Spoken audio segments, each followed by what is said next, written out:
So, a very good evening to all of you. I am Alisha Dash, your host for today's webinar. I welcome you all to this webinar session scheduled today.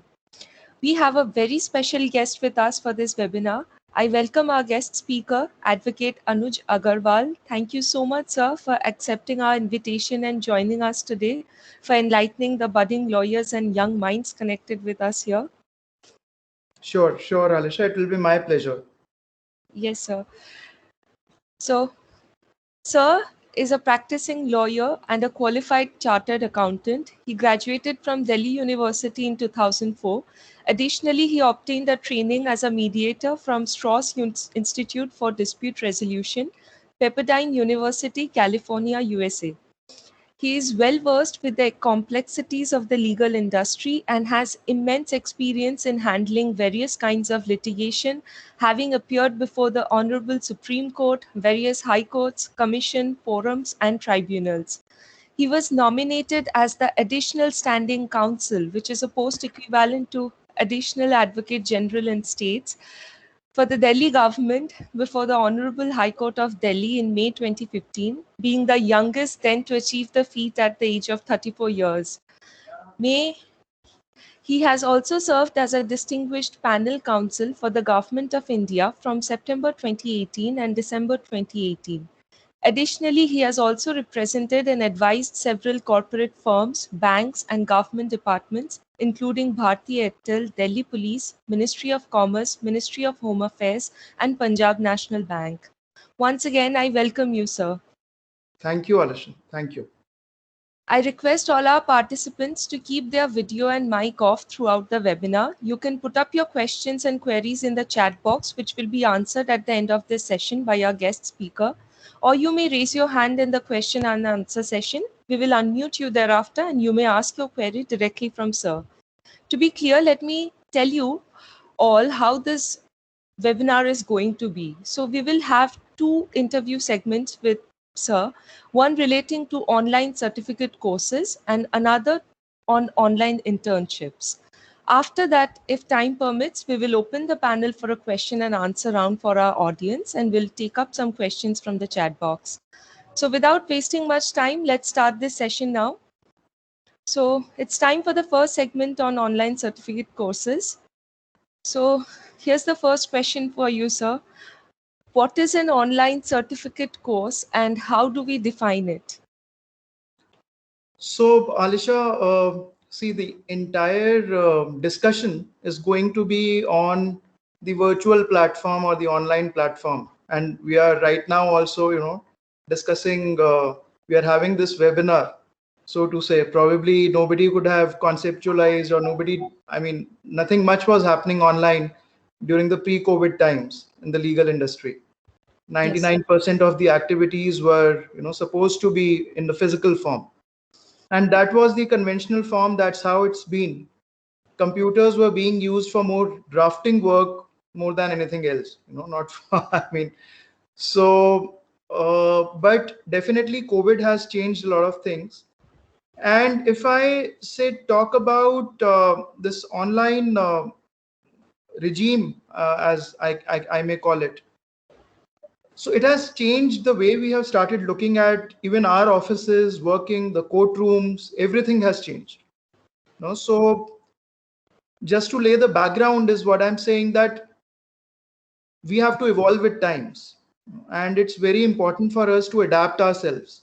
And legal industry itself is has done wonderfully well in last 1.5 years or so. It has exceptionally, adapted itself to the new ways of life. And one of those is obviously learning through internet. So yes. Earlier it was more for pleasure activities or for exchanging emails for lawyers. But now obviously learning is also taking place online. And so if you ask me, like, I come from an era, like I've been enrolled with the bar for like 17 years now. And in our times, back in the college days, I am a graduate from Delhi University, and it was not a very popular trend to even have internships in the first place. Forget about online. So Yes, any form of learning, I think, is good for a lawyer. It's just that what is your inclination, what is your passion, where is your strength, where does your strength lie, is something which you need to identify in this profession at an early stage itself, and earlier is better. So online certificate courses, if you're asking me what is it and how to define it, it is something which is very new, which has, I mean, recently become very popular. And any kind of learning which whether it gives you a certificate or not, I mean, my take would be that you should quickly grab onto the opportunity of learning if you know the source and if you know that it's in the area which is of your interest. And there's no particular definition, as we all understand. I mean, online certification course, if you're doing a course, you are getting a certificate, that becomes an online certificate course. But in itself, it doesn't mean anything unless and until it's adding any value to you. So yeah. Yes, sir. So what would you say, to what extent, means what is the relevance and the importance of doing an online certificate course? See, relevance would be very subjective because each person has his own way of learning. I have seen lawyers who have not taken any sort of learning or any sort of course besides their basic LLB and have done exceptionally well in their careers. They didn't require any course. And Yes. I've seen people with like hordes of certificates and hordes of I mean, they have displayed those certificates in their offices, but they still don't know the basics. Our profession is such that you need to stick to the basics, and you need to I mean, it has to be rigorous. Whatever you are doing has to be rigorous. So if you are following the basics and practicing well, then I think everything else is just supplementary. So through online courses, definitely, if your mentor or the coach is himself experienced, then he is going to guide you in the right way, and you have lot to learn. So it depends who is conducting the course, according to me. Yes, sir. So our next question is, does an online certificate course have any validity or weightage in a student's CV while applying for internships and jobs, especially in law firms? Yeah, so that's another area. Like, see, law firms may prefer, some of them may prefer a particular curriculum if you have undergone, so they may give some weightage to it, but the weightage won't be given to you only if you have like obtained a certificate. It should reflect in your attitude, it should reflect in your knowledge. So we all know, when you are applying to a law firm, they conduct interviews and the grilling is hard. The better the firm, more the grilling. So they need to know whether you have understood the concepts of that particular branch of law or not. So an online course in itself is not a guarantee to anything or not a gateway. But yes, if, like I said, if your trainer was good and if you have really learned, and apart from being in the class, you have done your homework well, you have researched on the topic, you have understood the jurisprudence behind what you actually learned in the class, I think that's good enough. I mean, whether you got a certificate or you didn't, I mean, keeping that aside for a minute, because a certificate may adorn your CV or may make it look better for some time, but eventually it's your knowledge which you have gained from the course which will be helpful to you. So, I mean, the focus should be on learning.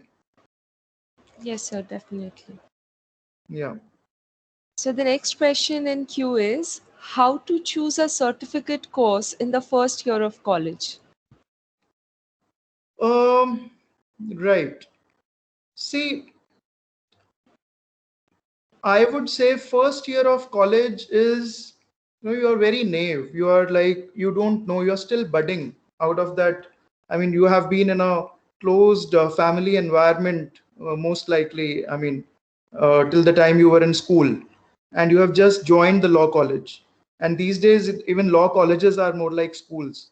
It's not like a graduation or post graduation 3+3. It's like a 5 years course, and the competition is so heavy that everybody wants to perform, and their entire focus is on the academics. So already there's so much of stress, given on the mind, or I mean, there's so much of peer pressure.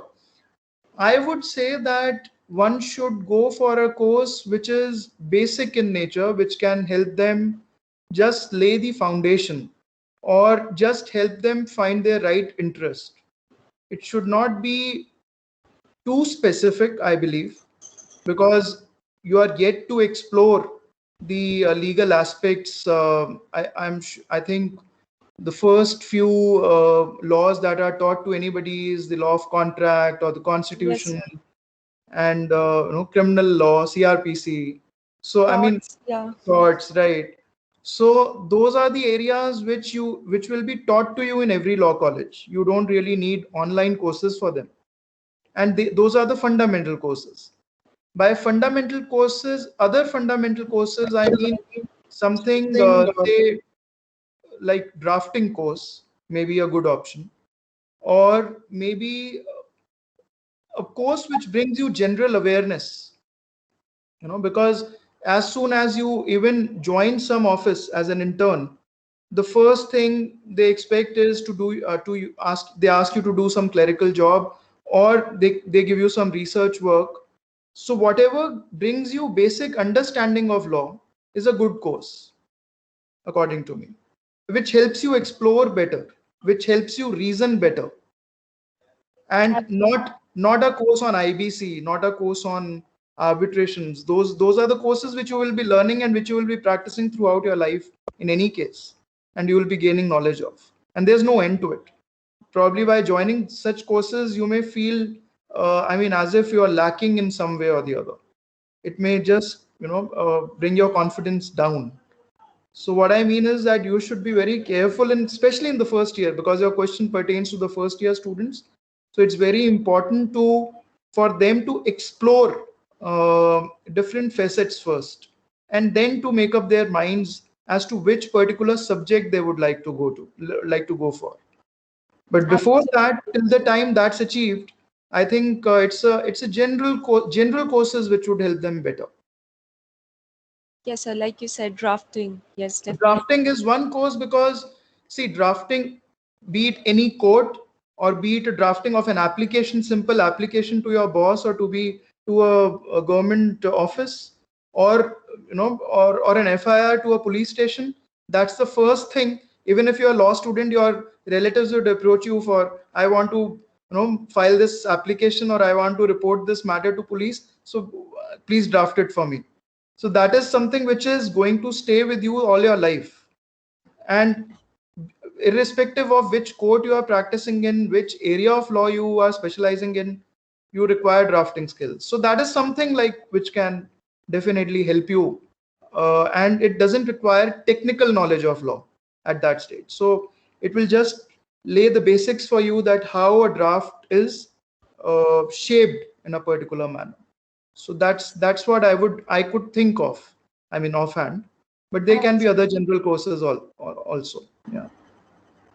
So our next question is that how to check the authenticity of a certificate course.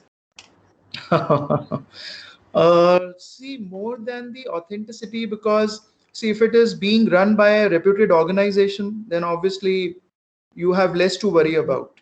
There are many reputed, legal platforms, or even other educational platforms which are offering legal knowledge.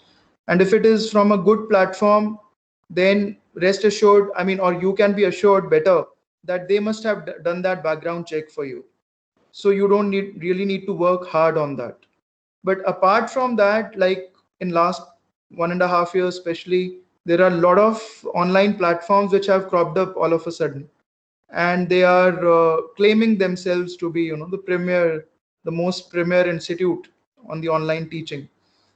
So as far as those platforms are concerned, I would suggest that you should do a personal background check of the trainer. that who is the trainer, where is he coming from, do they have only textbook knowledge? I mean, are they only law professors, or somebody who has not practiced? And so first of all, you need to identify that what is your motive behind doing a course. Once you know the motive, like if you want to do it for gaining knowledge, then it is more important to know the trainer. But if it is just to like I said, to make your CV look better for making an application or standing out from the rest, then maybe the organization which is offering that matters more. So it all depends on the purpose that you are doing it for. And I think yeah, so that's about it. Yeah. Yes. But there's no certain way of, I mean, knowing, before, unless and until you have actually undergone the training and you have put in the hard work, you really can't anticipate that how helpful would it be. Definitely, Yeah. sir. Yeah. So the next question in queue is, what is the criteria for investing in courses throughout law school? What are the factors to be considered before enrolling into an online course? So, see, again, like bits of it I have already answered, but it's a very subjective question, so to say, because everybody's preference is different. And so if you are able to identify your strength and the area of practice you would like to get involved in later at a later stage, so you must invest as much as you want to in learning, because that's something which is never going to make you feel cheated. Because if you're learning, and if you're learning good work, howsoever money you might have paid, you may recover it in like one hearing probably, or one case. Your client would be willing to pay if you have a requisite skill and knowledge. So you really don't need to worry on investing. If you can invest, please invest on learning. All that you have to worry about is that how practical it is for you. What kind of a setup do you have? What kind of a background do you have? What kind of time do you have in hand? And what is the ultimate object of that learning? So depending on that, if you are getting any opportunity to learn, that never goes wasted. That's my personal experience. You must have seen, like, if I talk of my personal example, so I am a SRCC graduate in BCom honors. So commerce had nothing to do with law. I mean, you could be in the easiest of the subjects and pursue law after graduation, and you are still a lawyer.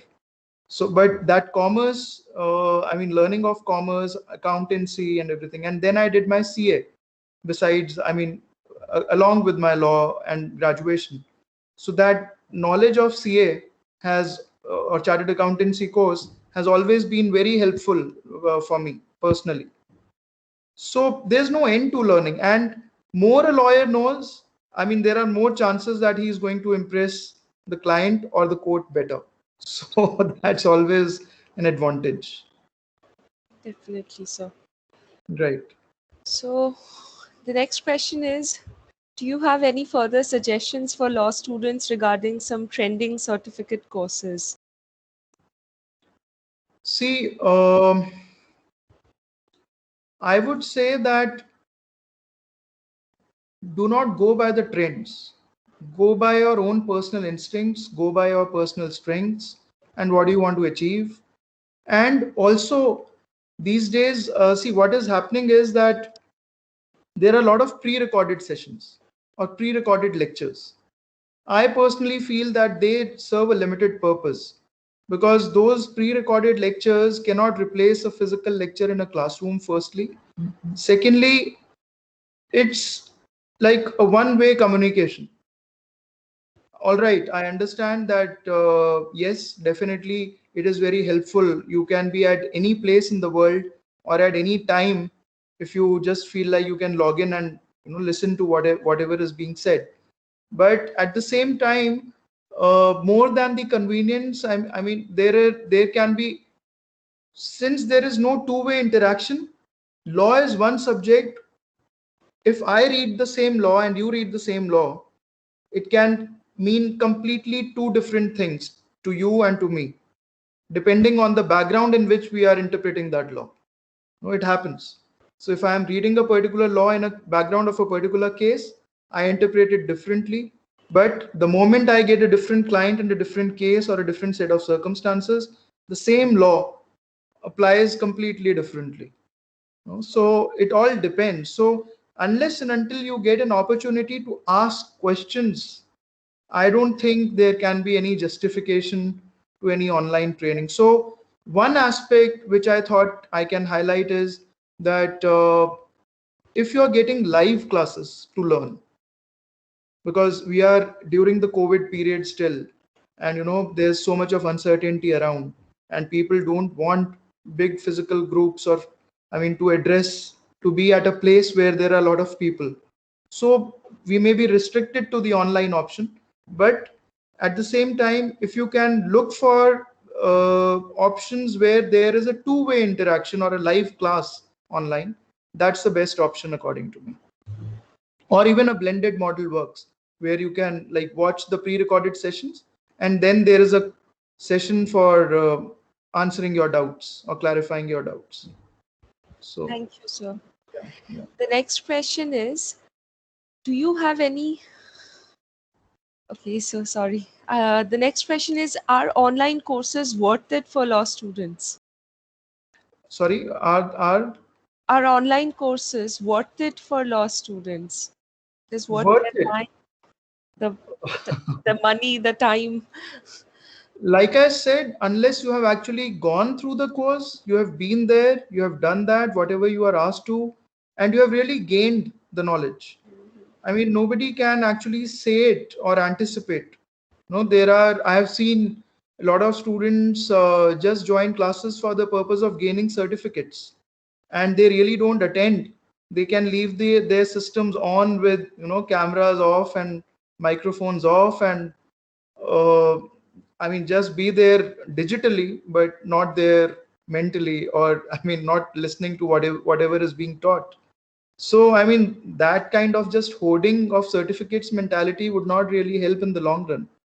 You may fool somebody by, enumerating the certificates that you might have paid for and you have obtained.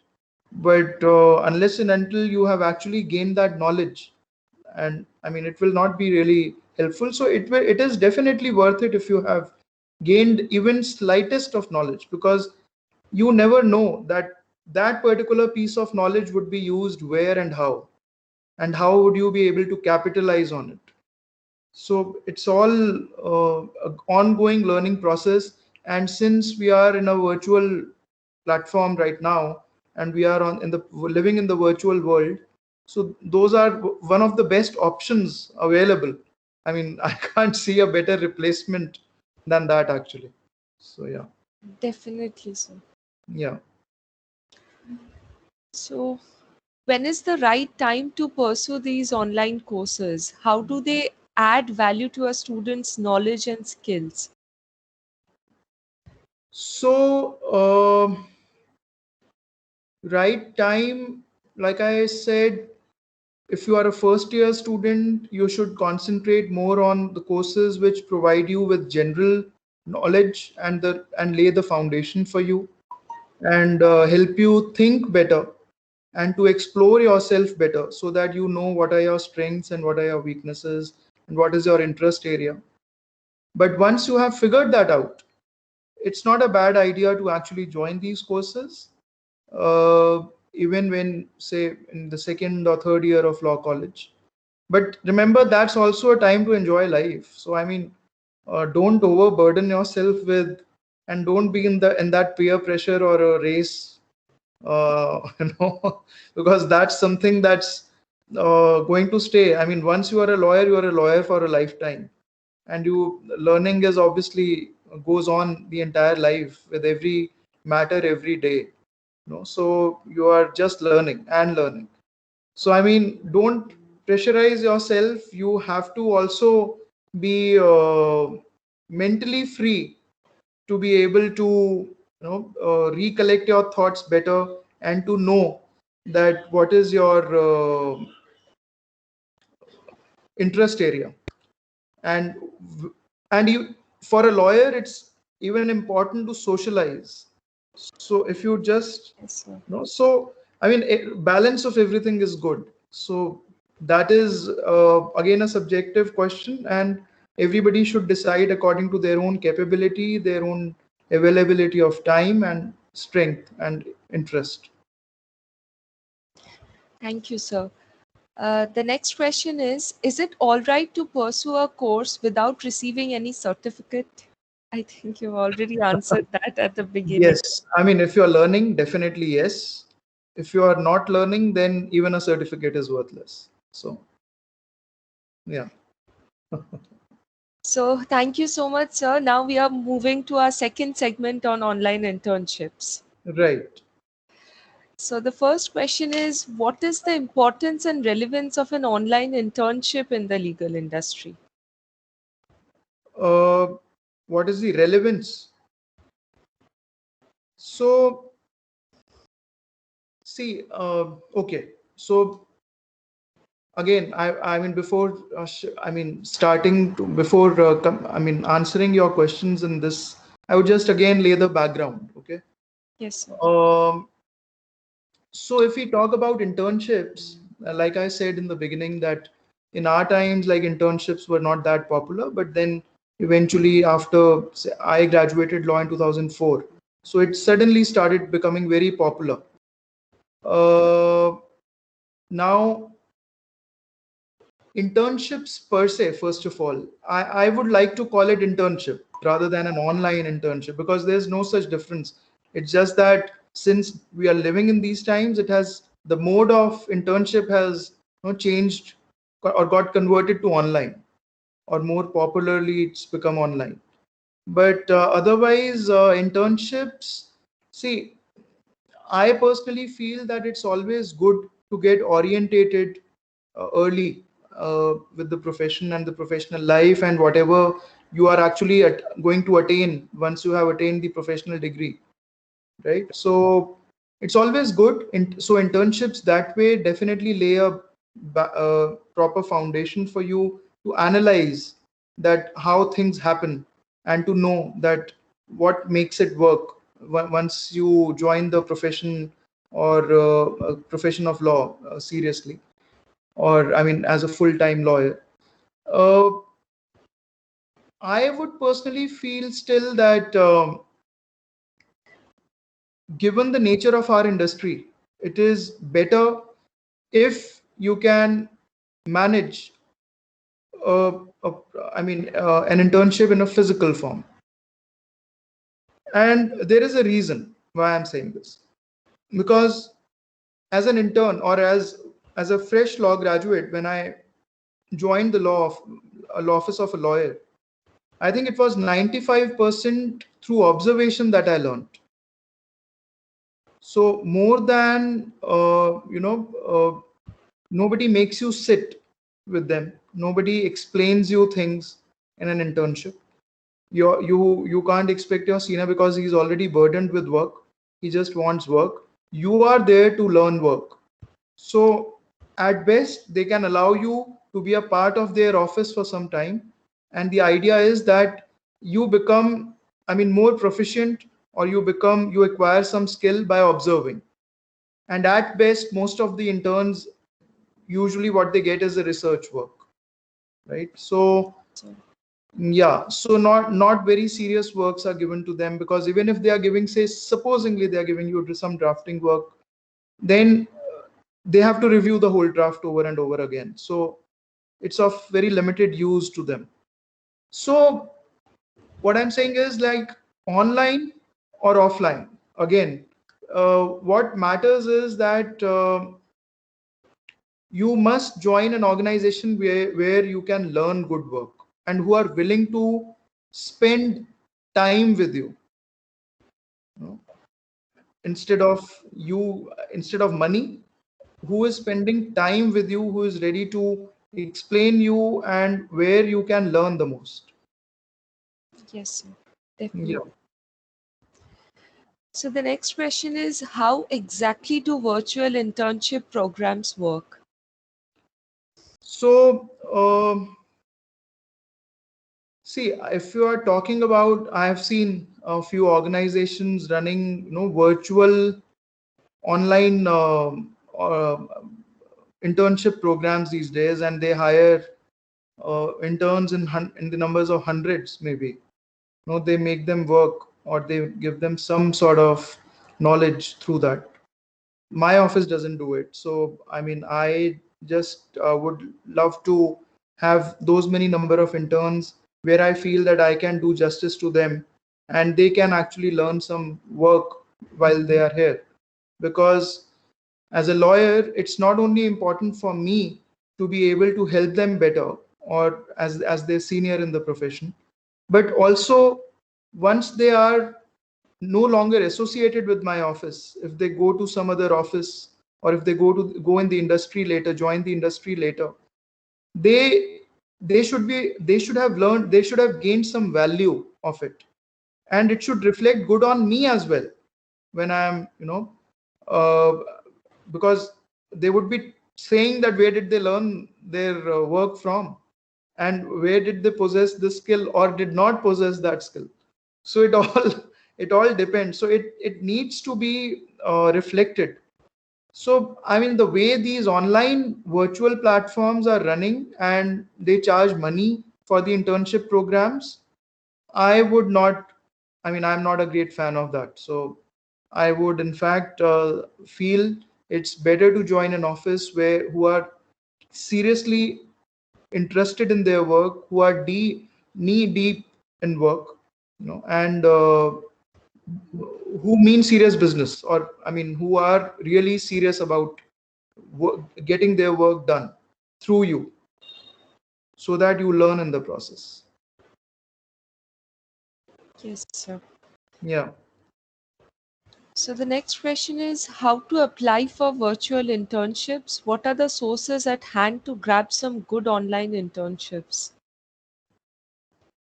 See, going by what I said in the previous reply, or in reply to your previous question, I would say it's always the best idea to go to a firm or an office where you have a personal connect, or I mean, somebody whom, say, if you're going to for a litigating lawyer, you should join an office where you have some personal connection with, not because it will be easy for you to get through, but because they will be more considerate towards your needs. They would understand where you are coming from, and since you have some sort of a connection, they would help you establish better. Otherwise, rest of the internships I have seen, they are more mechanical in nature. People just go for the big names, and those big firms are least concerned about the interns per se. So again, it depends. So if your goal is to be in a firm, a law firm, or a tier 1 firm or a tier 2 firm, then sometimes it's definitely a good idea to have few names in your CV who are like tier 1, tier 2 firms, which will be given weightage, because eventually when you go in the industry, that works to an extent. uh, but at the same time, if your goal is to establish your own practice, so sooner you gain more knowledge, better it is for you. So for gaining knowledge, I think uh, going to a firm which has a personal touch, and where the lawyer in lead, like who is leading the firm, and you have a personal connect with him, you can approach him with your questions, you can approach him with your doubts. So you are like in a win-win situation, because that's the firm which will help you understand the basics of the profession better. And because there are so many facets to our profession, that not everybody, somebody can take years to figure out that how really the profession works. So the sooner you get an insight on all those things, and those insights will be given by somebody, like I said, who knows you or who has a personal connect with you, especially on a virtual platform, because you can't really connect with people like back in those days. You could connect with people over a coffee as well, but right now you are on a virtual platform, you're stuck to a window, and you are just mechanically talking to each other. So yeah. Yes, sir. So the next question is, what are the things that need to be taken into consideration before applying for an online internship? I think that's more or less that was the answer, but I think What about a first generation lawyer? yes, I was thinking of on the same lines, that I believe, first of all, like I said, you have to find out your interest, your strength, and where would you like to see yourself, say 5 years from now or 10 years from now. Like, what is it that you eventually want to attain? And depending on that, you have to identify a similar kind of a setup, where you would like to see the functioning. How do they function, and what is it that's keeping them going and performing wonderfully well? So, and then accordingly you choose the firm, and you must apply in, I mean, those sort of firms or those sort of offices which seem to be fulfilling your objective or idea of practice or your idea of profession. Yes, sir. Right. So, are there any benefits of interning virtually? What is your opinion on online internship versus offline internship? Yeah. So, like I said, so I'll just, I mean, specific to this question, like, see, our profession is very dynamic. You know, when I joined as a fresher in the industry, for first 6 months, despite the fact that I was almost every day in court, every working day in court, it took me months to figure out that what was happening around me. I mean, despite the fact that I was reading my files well, I was referring to the law completely, and I was trying to relate everything what was being discussed. But still, there was a disconnect because I could not follow too many things which were happening in court. So I think it's a phase which everybody comes across. So right now we are in a phase where physical internships have literally got dried up, because people are avoiding physical contacts and being in physical vicinity or close vicinity with each other. So any virtual training or any virtual internship program which is not commercial in nature, which is not for minting money by the people who are offering those programs to you, but any sort of learning or internship that provides you with an opportunity to learn few basics about the law and the courtrooms is good for you. And you must try to, I mean, definitely join it. But at the same time, your focus should be learning and learning, because once you have learned, you can definitely say there are very less stipends, say 2,000 rupees, 3,000 rupees, 5,000 rupees, or it can go up to say 10, even 10,000 in the best of the firms. But then uh, that money is really, very, it's a minuscule amount of money for which you should not be compromising what you are learning, because if you are learning good work, like I said, one client would give you many fold the amount what you would be earning in a month. So it doesn't really matter. You have to really focus on honing your skills, sharpening your skills. Definitely, sir. So the next question is, when is the right time to start looking for an internship? I think second year onwards, because like I said, first year again you are finding yourself, and that's the time. I mean, you are just you are just out of the school. Enjoy your life. Why do you want to? I mean, and unless you have seen the life around, because very important aspect of law is also your general awareness and to know how systems function outside colleges, outside schools, how this real life works. So unless you have been out and open on the streets, and I mean, you have to be street smart.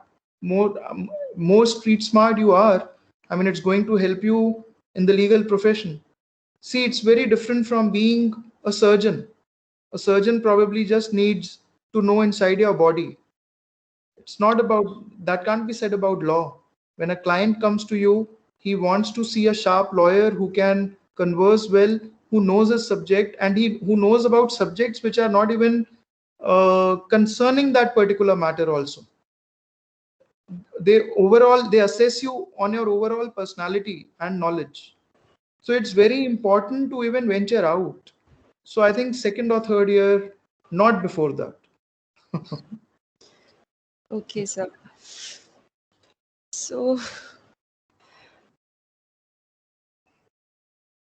is it fine to pursue multiple online internships at one time? Um, Ideally, no. I mean, unless your, I mean, first internship is just for the sake of internship and they are not treating you seriously and they are not giving you any serious work to do, and you are only associated with them like for the heck of it or just for the namesake, then for learning good work, you may probably think of some other internship as well.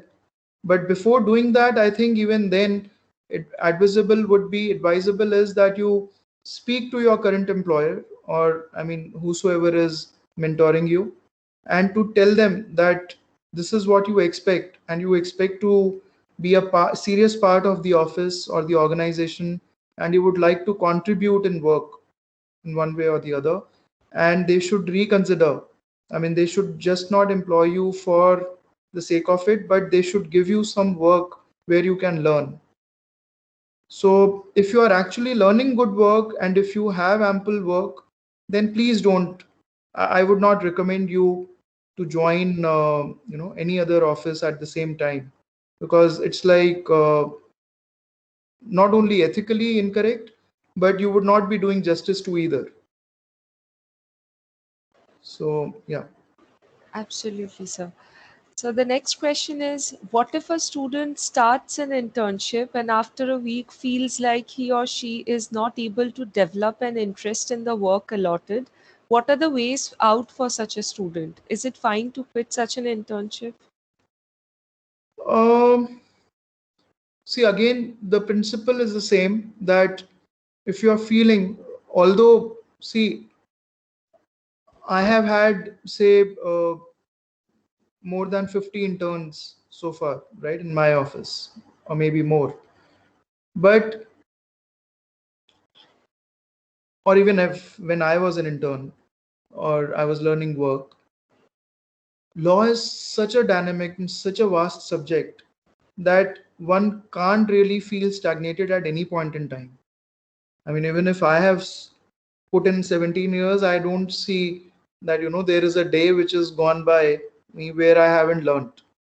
So if you actually think that somebody can really not learn anything, it's not possible really, unless and until there is no work given to you, like I said.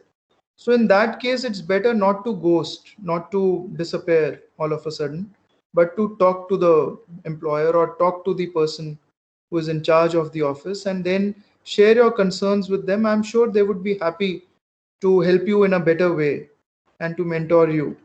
And that's the right way of doing it, rather than simply disappearing from the scene. So uh, talk it out, and then still if it doesn't work out, be bold enough, be frank enough to say that, sir or ma'am, this doesn't seem to be working for me. I'm really sorry. Maybe I'm not at that stage yet where I can learn from you, or or at a stage where I can grasp things which will make me feel that I have gained from this experience. So I would love to come back to your organization at a stage when I feel that I'm more equipped to handle things in a better way. So that's the, I think, most politically correct way of saying it. But yeah, don't ghost yourself. Just be bold enough and courageous enough to sit across the table, share your concerns, and then even if you have to quit, then just do it gracefully. Keep your channels and doors open for future. Don't close them, because it's all said and done. You can see thousands of lawyers around yourself, but ultimately it's a still a closed family. It's still a professional family, and we come across each other quite often. So I would not recommend any sort of sour relationships that you should be developing with anybody, for that matter. And you should be as cordial as possible, especially at the young age when you are interning and you are yet to join the legal industry. So it's a big industry, but yet very small in terms of people who really matter. So if you have joined an office, be graceful, be thankful, spend your time, try to spend the entire tenure of your internship once you have committed. And internships are not very long, usually they are for a month, or at the most 2 months. So it shouldn't be that difficult, to spend your time in a particular office, unless it's like really bad. So yeah. Yes, sir. Yeah. So the next question is it all right for a final year law student to do a virtual internship without stipend? Oh, yes. You know my answer by now, Anisha, I'm sure. You Yes, know sir. what school of thought I come from. Yes, I think, like I said, see, there are very few offices. Over here, in fact, I would also like to clarify one point that, say, if you get a choice, like, especially for me, I always wanted to be in litigation, right? And that is why I chose not to practice my CA. As a chartered accountant, I always wanted to be in litigation. So for me, uh, learning good work was always the focus. And I would give you my personal example again. When I qualified chartered accountancy, I was immediately next day onwards, I got a job for 10,000 rupees back in 2003. Okay. So that was my first job, which was a decent pay. I mean, at that point in time, for a fresher who did not know any practical side of work. And a year hence, in 2004, I qualified law. And as soon as I qualified law and I was looking for, a good office to work with, I started getting a stipend of only 3,000 rupees. So there was a drop of 70% in terms of, scale, if we talk. And but I could take that plunge because of several reasons. I didn't have to worry about the finances. I was well supported by my parents, and my focus was learning good work. So till the time I knew that that office where I am is teaching me one new thing every day, I knew that I am at the right place, and it really doesn't matter what am I being paid, because one case can really change the career graph if you have the requisite knowledge, right? So that knowledge, because you are in a profession, it's not a business. It's not a product that I'm selling. That's product, and it's not a branded product that will have the same value attached to it from wherever, irrespective of the place where you are buying it from. It's a profession. It's a service. So everything is very subjective and everything is very personal. So is knowledge. So that knowledge you can gain only if you have rigorously worked. And once you put in your effort, it shows automatically. It shows. So you must join a firm again, like where you know somebody, which is your family. Say your dad knows a lawyer who he can talk to at a personal level or connect with at a personal level, maybe his friend, maybe his past colleague, or maybe his, somebody who he met at his business during business meeting. But there is some personal connect where he can raise, or you can approach them in a more free or a informal manner to, if you have any issue. So that's always the best kind of an internship to learn work, because those are small offices which are seriously into work and who are also concerned about their reputation day in day out. Those offices who have earned a big reputation and who have a huge legacy behind them of goodwill, they don't really care for small interns. Come on, for them you are just, one of the interns who is here for your own benefit, while a smaller office would may treat you more humanely, may treat you more seriously, because especially if they are paying you a stipend, maybe it can be a very nominal amount that you may be getting, but if they are investing even a very nominal amount in you, they would try to take out work from you, at least worth that value, or several fold. So focus should be learning good work. Stipend should not matter. But yes, if you're getting both, then that's best of both the worlds. Why not? Thank you so much, sir, for enlightening our participants on such an interesting and important topic. It I was, hope that I was able to enlighten. I don't know. I could just share a few things out of my heart.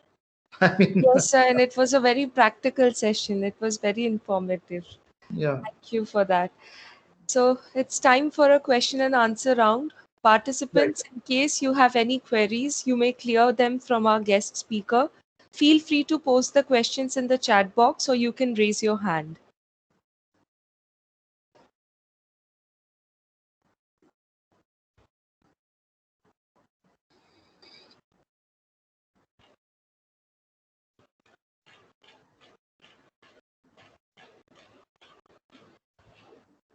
So we have some questions. Sure.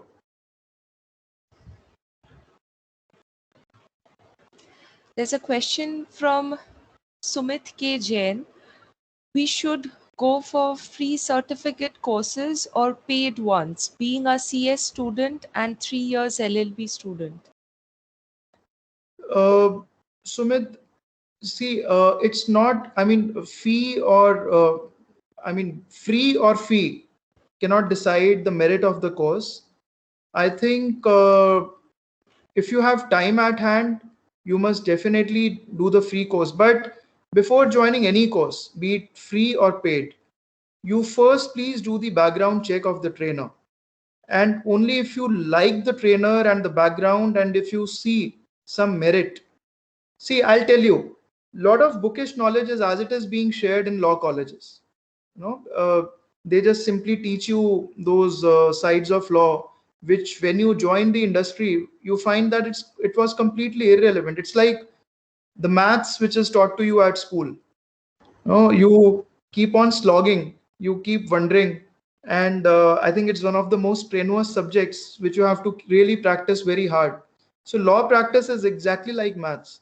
Whatever you are being taught at law college would hardly be, apart from developing a reading skill in you, no, there would be so many other things which you would need to do to be a good lawyer.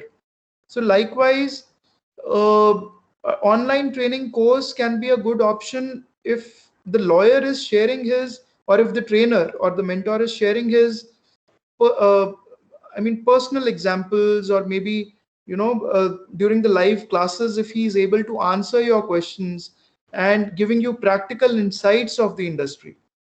So that is what is more important according to me, because anybody can read constitution, anybody can read a commentary on it. That's very simple. So that's not something you will be joining a course for. You will be joining a course to develop your acumen, to develop your knowledge in a better way. So yeah, so that shouldn't be the criteria. Criteria should be to go in behind the trainer, look at his background, and to see that whether it will actually suit your purpose and it will help you develop a skill or not. If you have time in hand, ample time in hand, then definitely free course is a good option. You can at least enroll and see that whether you are gaining something out of it or not.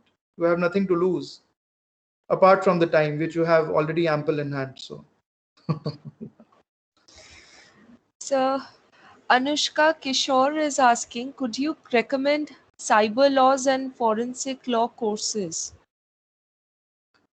um, I haven't come across any good course personally, but I'll try to look for it and let you know, Alisha.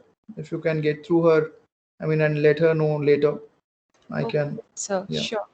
Yeah. We have a question from Rajat. He's asking, I have been working really hard and I have an exposure of 11 internships with some of the top advocates and law firms of the country, and I'm Right. currently in my third year. Are Right. all my efforts worth it if a majority of such internships are online? See, what was the name? Rajat, right? Yeah, Rajat Chandil, yeah. Okay, Rajat Shandilia. So yeah, Rajat. See, like gaining a name for your CV is okay, but again, by now you would have seen that how their offices really functioned, or whether you were being allotted some serious work or not. So if you were given work and if you know how to do it now, which you did not know earlier, that internship was worth it for you.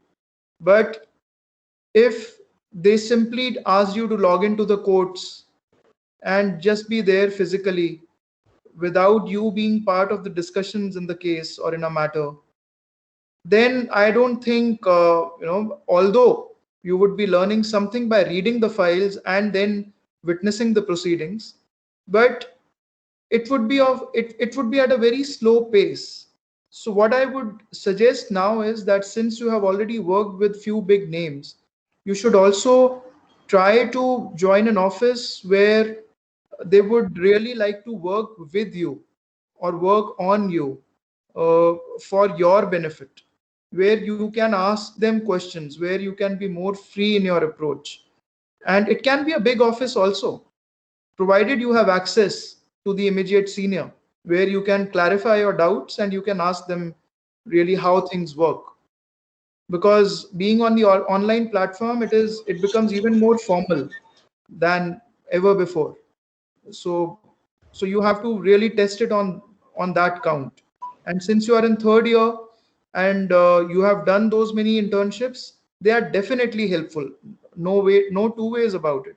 But just that now, since you have already spent that much of time and invested in it, you should be able to figure out that what is the right exposure for you at this stage and what kind of internship is what you require, and go for it. So the next question is from uh, somebody here wanted you to share your LinkedIn profile. Oh. You can probably search me by the name Anuj Aggarwal, and I mean, even if you're putting it on the Google search, I'm sure it will show up on the top. I mean, or in the first five search results. So I'm the yeah, you can really search for it. I mean, that's fine. Okay, so we have a question from Ria Gupta, who's asking, are internship certificates of NGOs working on helping or building society, are they relevant in legal entity? Yes.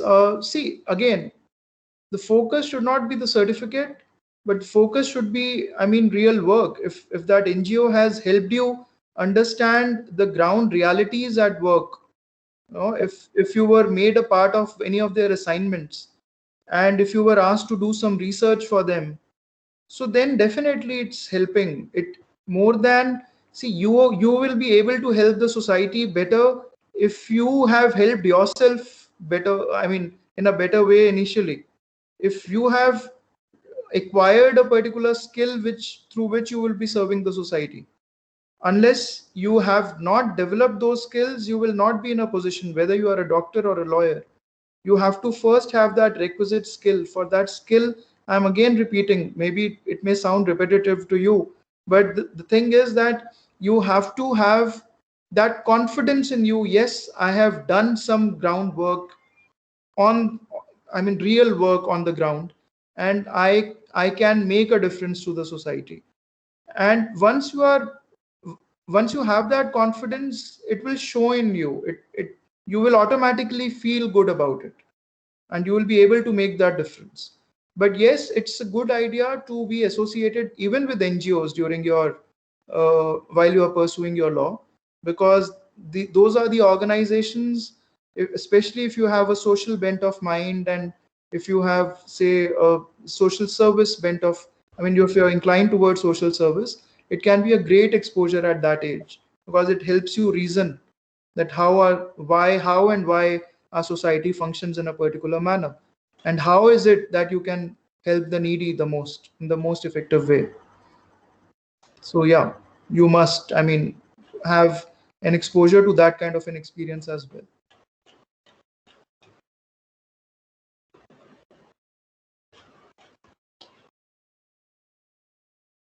Okay, we don't have any further questions. Right, Alisha. Thank you so much, sir. It was really an informative and knowledgeable session with you today. I thank our participants as well for being a patient listener. We appreciate your time and patience, and will make sure that we keep serving you all with such webinars in future as well. Thank you all. Thank you. Thank you, sir. Thank you so much.